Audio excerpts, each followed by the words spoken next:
Hey, it's the second week in May, and tulip mania is still in full bloom. You can see pops of color nearly everywhere you look around the region. Are you going to check out Guster at Tulip Fest in Washington Park on Saturday? Do you have Mother's Day plans? It's gonna be a big weekend. Coming up on this episode of The Eagle, we'll go over the top headlines. The Supreme Court, in another unanimous decision, it's great to see in these divided times, the court issuing unanimous decisions, found that right to control cannot be used to prosecute fraud cases in this fashion. The first week of testimony in the trial of Nauman Hussain in Schoharie County was a heated one. By opening arguments on Monday, 2 jurors and an alternate had been dismissed, and the DA was scolded. And that's only just some of what happened in this high-profile case in the last few days.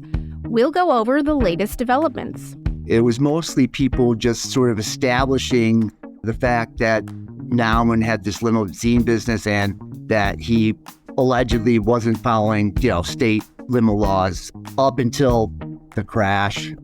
And what's up with former NFL superstar Antonio Brown and the Albany Empire arena football team that he does or does not own?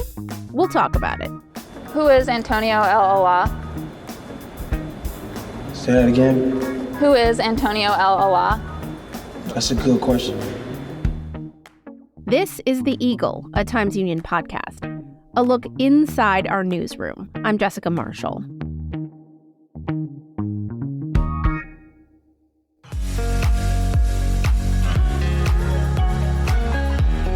If you're enjoying this podcast, take advantage of all the Times Union has to offer and support our efforts to bring you award-winning journalism by becoming a Times Union subscriber today. Go to timesunion.com/subscribe.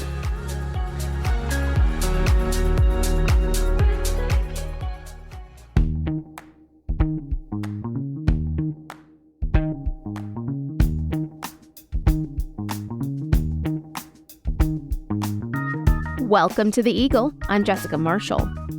Okay, let's discuss now what appeared in the Times Union and on timesunion.com this week. We are here once again with Times Union editor-in-chief Casey Seiler. We're going to go over the top headlines. Now, this was one of those weeks where kind of as soon as we published what I would describe as like a head-turning bit of breaking news, another headline suddenly comes up right behind it saying, "Hold my beer." So Truly. Yeah, one of those weeks. So let's start with something that just broke today. We're talking Thursday, and that's a big one for us.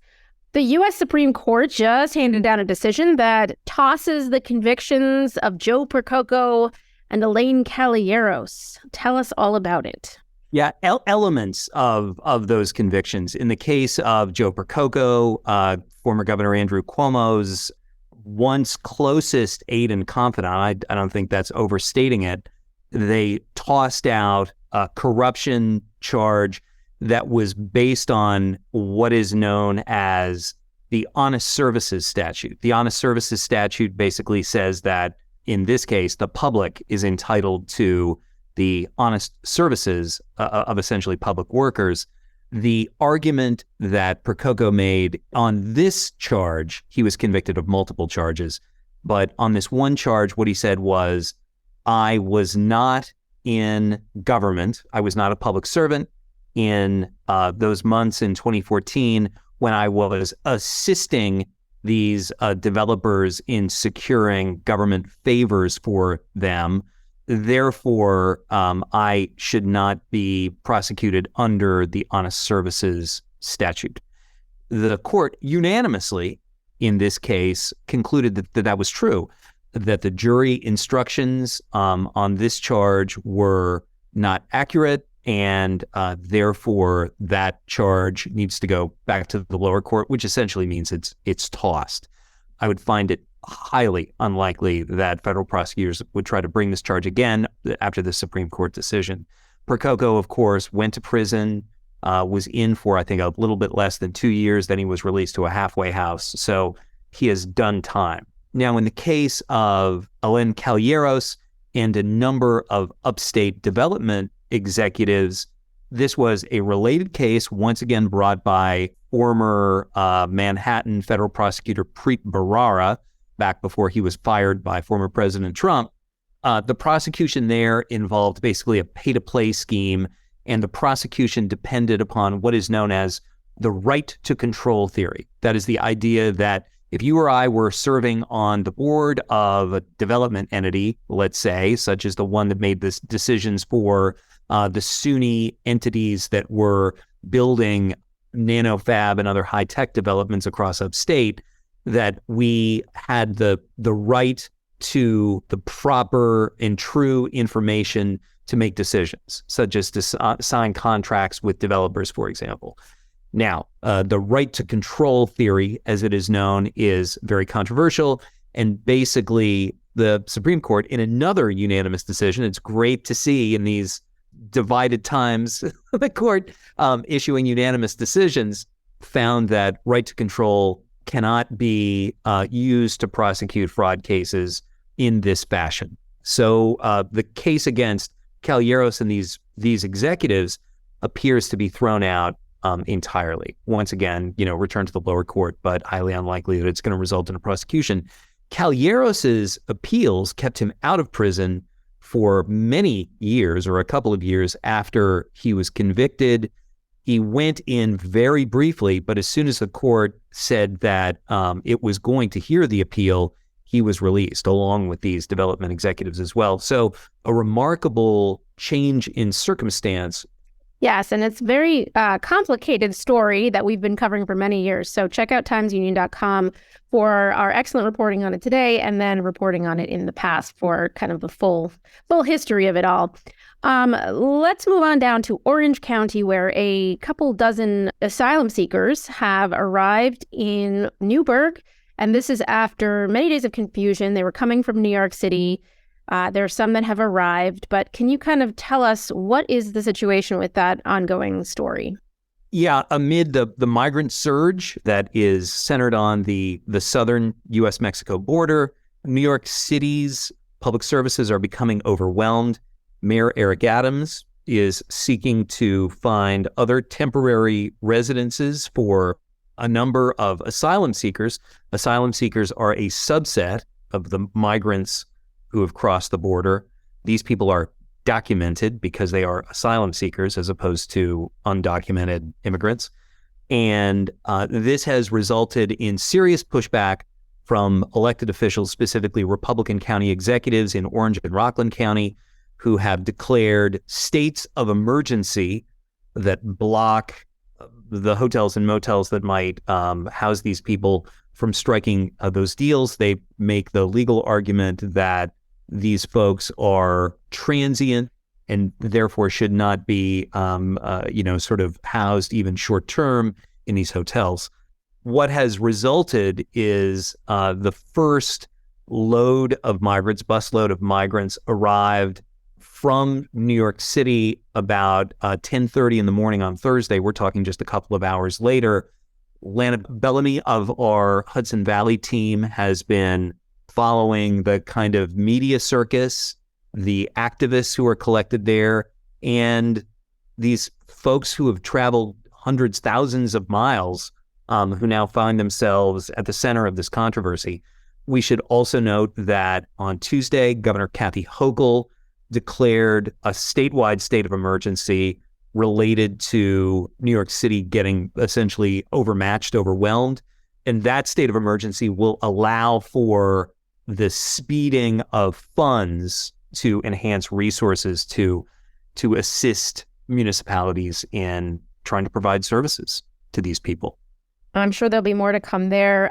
The last thing I want to touch on very, very briefly is where we are with the Schoharie limo trial. Now, you have talked to our reporter, Larry Rulison. He's going to give us an update. But before we launch into that, what can you tell us, to prime us for that conversation? Larry has been our guy on the Schoharie limo crash since really the days after it occurred. He's a business reporter, but he has approached this story in the best tradition of an investigative reporter. And I will also say one thing that Larry and I do not discuss in what folks are about to hear, but this case, this trial, which started off with 12 jurors and 4 alternates, is down to 1 alternate. So that means essentially if somebody gets a stomach flu and somebody else is tossed for some other reason, this case is going to be a mistrial. This is a trial that is supposed to last several weeks, maybe up to 6 weeks. So I would encourage all the jurors and the 1 remaining alternate to please take their vitamins and look both ways when they cross the street, because this is obviously a very complex and long-awaited undertaking. The judge tossed one of the jurors after the judge said that person showed up at court after smoking marijuana in the morning, which just to be clear, you're not supposed to do if you're going to be a juror. It is important to keep your mind as clear as can be. So a fairly remarkable first couple of days of the actual trial, as Larry explains. Exactly. And we're going to jump into that right now. But before we do, Casey, thank you so much for joining us. And we will check back in with you 2 weeks because we will be taking next week off. Enjoy it, Jess. So, Larry, we're talking at midday on Thursday, and there has been dramatic testimony just in the last couple of hours. Isn't that right? Yes. The prosecution has started calling witnesses who saw the white Ford Excursion stretch limo on the day of the crash, October 6, 2018. And they called a man who was with his family behind the limo, driving between Fonda and Schoharie County. And they also interviewed a farmer who was working on his farm when the limo went by him. They had observations. And then the third witness called with that type of testimony was Holly Wood, she witnessed the crash, and she was the one parked at the bottom of the hill, Route 30, and the intersection of 30A in front of the Apple Barrel. She was at the intersection when the limousine came down the hill, swerved around her, and crashed into the parking lot. We've heard evidence or testimony or statements from her before. She was, I believe, included in the federal investigation. And basically, if the limo hadn't swerved around her, she would not be testifying because she would be among the dead, almost certainly as well. This is now day 4. How would you say the case, the prosecution, which of course we're hearing right now, has been going? It's been going very slow in terms of them trying to explain the laws that govern stretch limousines. And a lot of the testimony before today was all DOT inspectors who would come in contact with the limo and why they cited the limo, a state trooper who stopped it on Travers Day in Saratoga Springs, and those types of interactions, several of the witnesses, and also people who worked with Nauman Hussain on his limo business or worked at his motel and came into interaction with him. It was mostly people just sort of establishing the fact that Nauman had this limousine business and that he allegedly wasn't following, state limo laws up until the crash, starting from 2016 when he and his dad purchased the limo from a Albany limo company. Certainly on Wednesday, probably the most dramatic testimony was from a former manager at the Mavis auto store in Saratoga Springs who spoke about his interactions with Nauman Hussain, and also under questioning from Lee Kindlon, the defense attorney, acknowledged that work that Nauman had ordered on the limo, including on its brakes, had been documented as being done, but had not been done. That was very interesting testimony. Virgil Park was the manager of the Mavis store in Saratoga Springs at the time. It was ripe for the defense, for Lee Kindlon to tear apart the manager, because he did admit that they had falsified Nauman's bill that day when he had come in and had been requesting brake work, and that they didn't tell Nauman that the work he paid for, some of the work he paid for, they didn't do, including installing a master cylinder, which is, one of the major components of a braking system. And so that keeps coming up now that Lee has established that and shown how the other Mavis employees followed the directions of the manager in doing this and doing a false DMV inspection on the limo.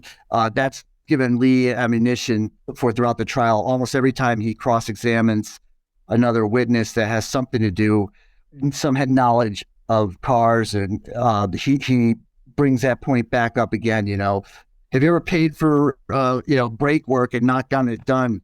It just raises more questions about what was going on at Mavis, where Hussain would get the limo serviced.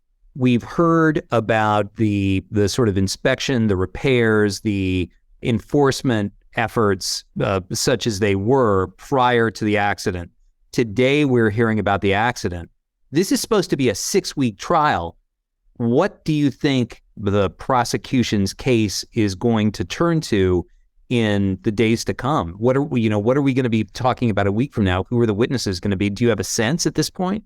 I'm going to assume that they're going to return to first responders who were at the scene and probably people who were coming out of the apple barrel and the aftermath. A week from now, I would expect they'd be past all this, and we might be on to the autopsies and the post-crash investigation. I feel like it's going faster than I expected, but definitely by next week, they might be past October 6th, 2018 at that point. By October 6th, 2018, whatever crime Nauman Hussain is alleged to have committed, he committed it by then.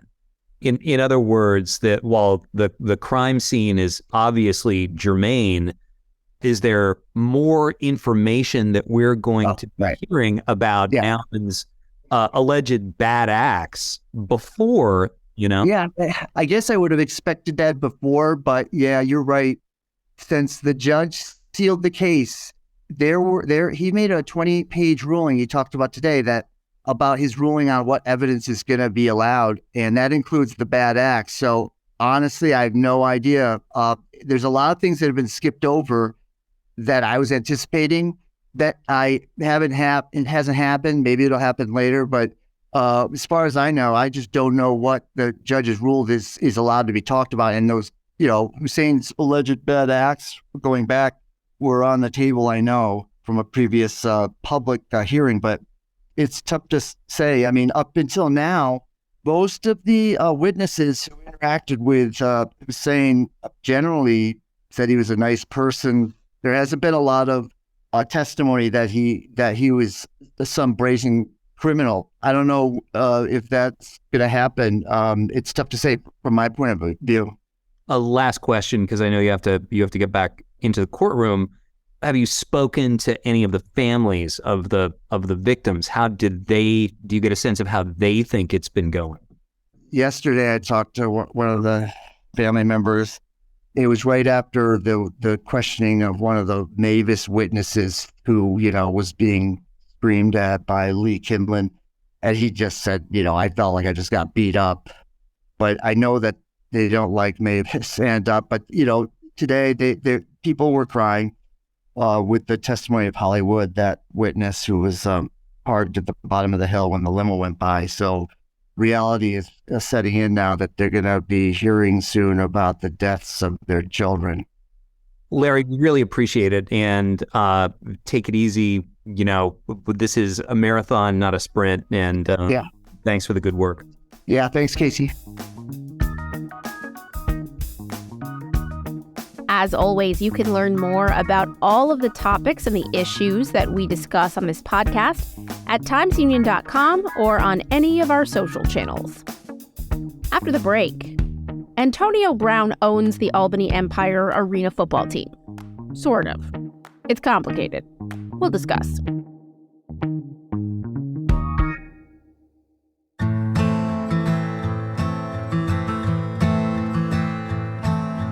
It's been 15 years since 12-year-old Shalik Rainwalker vanished.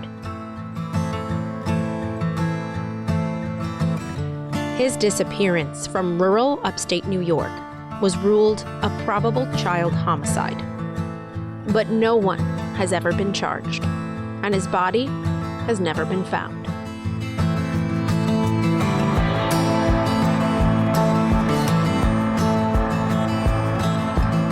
This is Rainwalker, the Lost Boy.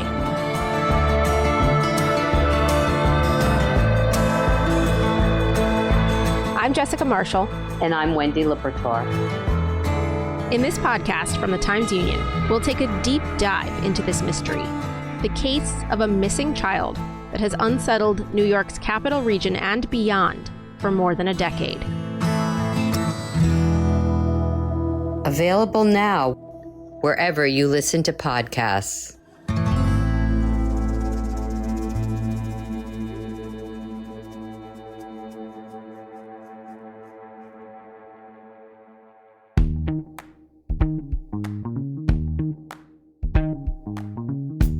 Welcome back. You're listening to The Eagle, a Times-Union podcast. I'm Jessica Marshall. Some of our highest website traffic and most popular stories in the last few weeks have revolved not around the late state budget, nor the high-profile criminal case that we just discussed, nor even news of the latest local television news personality coming or going from a station. Rather, it had everything to do with the Albany Empire arena football team and its owner, or not owner, former NFL superstar Antonio Brown. Here's a quick recap before we get into the next segment. The former Super Bowl winning wide receiver, aka AB, was announced as a co-owner of the Albany Empire in March. Now, a little background here, his dad, touchdown Eddie Brown, was a superstar arena player in the 1990s here in Albany when he played for the Firebirds. AB spent his second grade year in Latham, so he's kind of a hometown boy, hometown connection. Anyway, since his re-arrival in the capital region, AB has created no shortage of volatility, shall we say, for the Empire, who is coming off 2 straight championship wins in the last 2 years. Times-Union sports reporter Abigail Rubel has been following AB's exploits in Albany since March, and I pulled her aside to kind of sort through it all. Let's go back to the beginning. So in late February or early March, the Albany Empire Twitter account put out a video of touchdown Eddie Brown. He was a big deal, right? Like, people call him greatest arena football players ever. Absolutely. Yeah, he's in the Arena Football Hall of Fame. He was as good as at arena football as his son was in the NFL. I think it's pretty fair to say. So that name pops up on Twitter and all of us are like, what? Right. Antonio Brown retweets it. He's writing, my daddy was a legend. Imagine what that makes me. And the Albany Empire responded on Twitter, want to make history. So it started with a tweet. It started with a tweet. You know, and messages flew back and forth from there. Eventually, former Empire owner Mike Quarta gets a call from Antonio Brown. They set up the deal for AB to buy 47.5% of the team, and that's announced in early March. And Antonio Brown is in town. There's a press conference. You attended it. What happens from there? What happens from there is, at the press conference, they talked a lot about, like, family, wanted this to be sort of a fresh start for them. Eddie Brown was going to be the vice president of operations. He was going to be involved with the team. So yeah, I mean, there was generally a feeling of, okay, sure, maybe this could work. Generally speaking. And then the first sign, I guess, that I got that things weren't as calm as they seemed was that Coach Tom Manas was let go, like 2 days before the season started. Now, Tom Manas, just for folks who don't know, he led that team to some pretty big championships, right, in prior years? Yes. Manas came in 2021 with just a couple of weeks to build a team after the person who had agreed to be coach left. He won the National Arena League Championship that year, came back last year, won it again, and this year was going to be the three-peat year. Was there a stated reason why he was let go? The stated reason from former Empire co-owner Mike Quarta was that the team was just moving in a different direction. Tom Menas is out. What's next? They start the season with an incredibly dominant win over the Orlando Predators. So far, so good. So far, so good. All of the guys on the team were guys that had been on the team previously, right? Yeah, over half the team was from last year, including some pretty big names. Darius Prince, wide receiver, who won the MVP last year. Sam Castronova, the quarterback. Fan favorite kicker Mark Orozco. A big group of veterans returned. And meanwhile, what's Antonio Brown been up to? At around this time, Antonio Brown has been saying that he owns 100% of the team. That he's not just the co-owner with Mike Quarta, but that he's, in fact, the sole owner. Mike Quarta says that's not true. I still own my 47.5%. However, I should not have doubted Antonio Brown because later in the week, Mike Quarta sells his shares to Antonio Brown for $1. Antonio jumped the gun a little bit, but as it turned out, he became majority owner in short order. However, Charlotte and Steve Von Schiller, a local couple, still own 5%. So Antonio Brown still is not 100% owner of the team. 2 days after Mike Quarta sells his shares and I report that Antonio Brown is now the majority owner of the Albany Empire, I get an email with a letter saying, actually, Antonio Brown is not majority owner. It's this trust, the Antonio L. Allah Express Trust Enterprises. Okay. What to make of this? Right. Antonio Brown, in addition to saying that he is 100% owner of the team, even though he's 95% owner, has been acting like the owner. There didn't seem to be anyone else with decision-making power over the team. Even if the trust technically owned it, Antonio Brown, for all practical purposes, was acting as the owner. So, you receive the email and you respond. I respond and say, Mr. Brown has been acting, he said he's the owner. I need confirmation. Can you put me in touch with an attorney? Who else is a trustee of this trust? Asking for more information to verify that what the letter says. You are being a responsible journalist. That is what you were doing. I'm doing my best. But I don't get a response from that. During that time, Albany goes on to lose to the San Antonio Gunslingers on the last play of the game. With 1 second left, San Antonio scores a touchdown. Tough loss. The kicker, Mark Orozco, left for the CFL, the Canadian Football League, and the kicker that got to replace him, Michael Hall. Orozco was an excellent kicker, and filling his shoes would have been difficult under any circumstances. Hall definitely struggled in his first game. The next week, they go down to Carolina, lose again by a touchdown. It was less of a good game for them. At the same time that this is happening, there was an incident on the bus. On the team bus on the way back, there's this incident. And there's stuff we still don't know about this incident.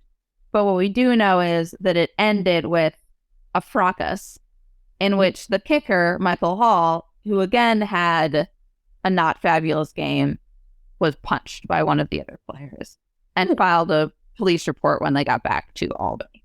That wasn't a Ted Lasso-style team-building drive back. No. All right, so that's not the only thing that's happening with this team. Obviously, you've got, on one hand, there's kind of this confusion about who owns the team, who's running the team. There was the incident on the bus, and then there's another situation where there was some question about whether players were getting paid, right? What's the story there? Contributing to this incident on the bus was that the players were supposed to get paid Friday and did not. The team says that this is due to a mix-up with the payroll processor. When the ownership changed, they had to change stuff on the accounts because Mike Quarta was no longer there, and this resulted in the payments being delayed. But the payments have since been given out, right? Yes. Although this week it appears, I've seen on social media that this week they have had another issue with the payroll processor. However, Antonio Red posted a video to his Twitter of him personally writing checks and giving them to players. That is a nice little segue back to your kind of questions about the ownership of the team. Who's running the show? So as I'm reporting on this bus incident, that players haven't been paid, that they suspended the head coach and also 8 of their stars because of this incident on the bus. As I'm reporting this Monday, I get a call from the acting president of the Empire, Albany Dennis, and he says, I sent you that letter that AV doesn't own the team. Can you need to put in your reporting that he doesn't, that it's distressed. Obviously, I have more questions. Like, if he doesn't own the team, who does? Does anyone else have decision-making control? Who are the other trustees of this trust? So many questions. So many questions. And what you know so far about the trust is that it's kind of like connected to another trust in Dubai. So Antonio El Allah Express Trust Enterprise, which is what owns the Albany Empire, is the domestic arm of a different trust, Antonio El Allah Express Trust. So the trustee of this trust is a foreign citizen, Antonio El Allah. This is where it gets even more interesting, right? Because you went to a press conference and asked Antonio Brown. Who is Antonio El Allah? Say that again. Who is Antonio El Allah? That's a good question. Can you answer it? I can't answer that question. I'm here to speak on the Empire.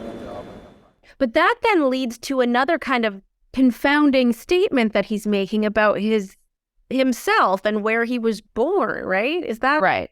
So in the letter that I received saying that Antonio Brown didn't own the team, that it was Antonio El Allah Express Trust Enterprise, it starts with Antonio Brown claiming that he's a foreign national but not a citizen of the United States. Okay. He was born in Miami, which makes him a citizen. His parents were both U.S. citizens. They say in that letter a section of U.S. law that classifies people as nationals but not citizens of the U.S. under certain circumstances, none of which seem to apply to Antonio Brown, given that he was born in Miami to U.S. citizens. Oh, I have so many questions. So many questions. So what does that really mean to you? Like, is he saying that he is Antonio El Allah in like a weird backhanded way? Like, is that what he's suggesting? Can we even know? These are all good questions. It is quite confusing. I mean, you're still in the middle of reporting all this. So and I'm still in the middle of trying to untangle sort of this web, unravel this particular sweater of ownership. A nice, I mean, the Albany Empire themed sweater. Right. Navy blue and orange, the colors. Yeah, with the shield logo. Now, what about the team? As far as the team is concerned, the bus incident that we mentioned earlier in this conversation resulted in the suspension of several players and one of the coaches, right? Right. So while the ownership situation is much more interesting to people outside of the team was mostly concerned with 8 top players being suspended along with their head coach. I mean, honestly, I wasn't sure if they would even be able to field a team for the weekend's game. They didn't have a coach. They're missing 8 players. Things were sort of really up in the air. But Tuesday, Manas agrees to come back to the team. I'm back. He said, I don't have any bad blood with Browns. They've treated me well. Especially something like this. Over the last 24 or 48 hours, I've been getting asked what would ever possess you to come back and come to a team that let you go. One is the circumstances in which I was terminated probably will never get told until the movie's shot. It's not what you think it was. That's one. My relationship that I've had with the Brown family from day one has always been very amicable and respectful on both sides, and I appreciate that.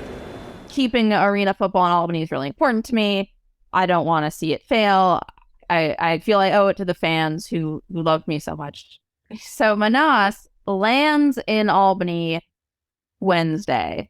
There's a press conference to reintroduce him. That's the same press conference we just mentioned where you inquired about Antonio El Allah.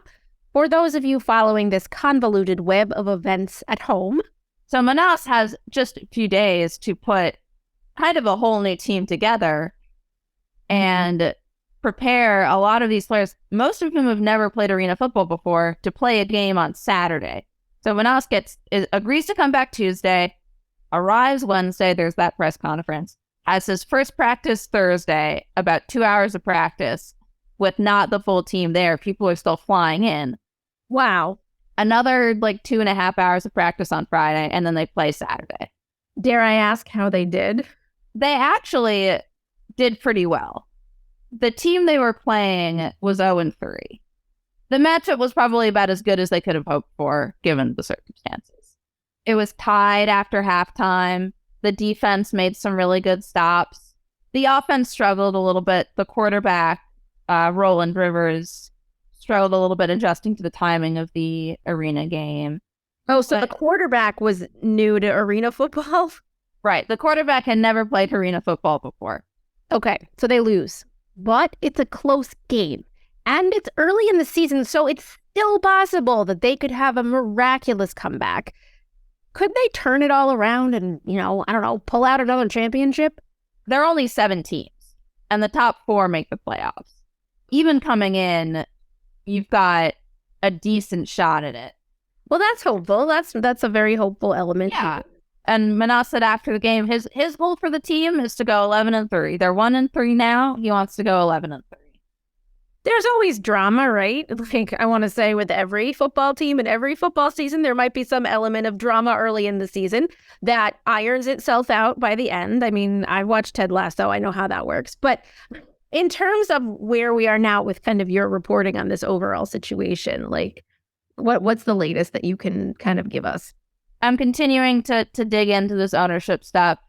Obviously, there are still a lot of unanswered questions.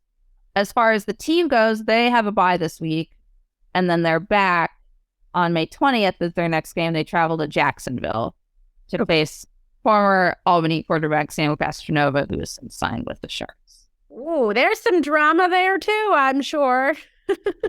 Yeah. All right. Well, I look forward to reading the next things that you write about this and that you report about this, and we'll have you back soon. Yeah. All right, that's it for this week. I'm Jessica Marshall. We'll be taking a short break next week, but we'll be back in 2 with another look inside the newsroom here at the Times-Union. In the meantime, check us out on Facebook, YouTube, and Instagram, or head on over to timesunion.com for the latest news and features.